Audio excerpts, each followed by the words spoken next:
Bob Orr is in Washington tonight. And Bob, we heard Mark Phillips report that a little-known terror group has claimed responsibility. What information do you have?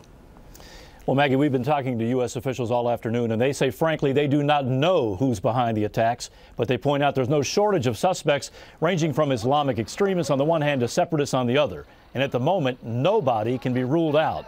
Now, the group you mentioned taking responsibility calls itself the Deccan Mujahideen. That is not a name, though, that any terror officials here have heard before today. We have to say the attacks bear some frightening hallmarks of al-Qaeda, a number of attackers working across multiple targets simultaneously, resulting in a high death count.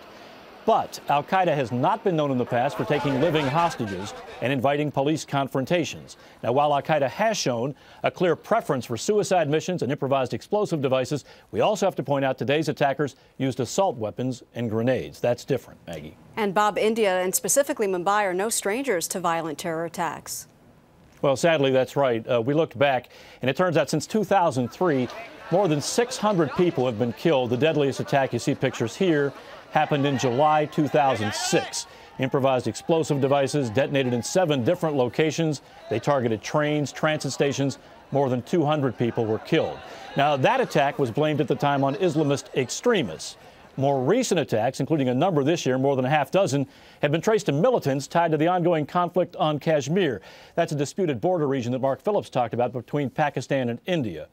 The targets today that were hit, hotels, restaurants, and a hospital, though, are classic soft targets, right in the middle of a bustling financial center in a city of more than 12 million people. Officials say those locations very popular with foreigners, but also are popular with tourists. And the attacks were clearly meant to spread fear among all of those people.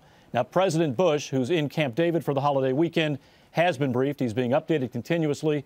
A spokesman for the National Security Council tells us so far the U.S. has not heard of any Americans being held hostage. Maggie? Bob Orr in Washington. Thank you, Bob.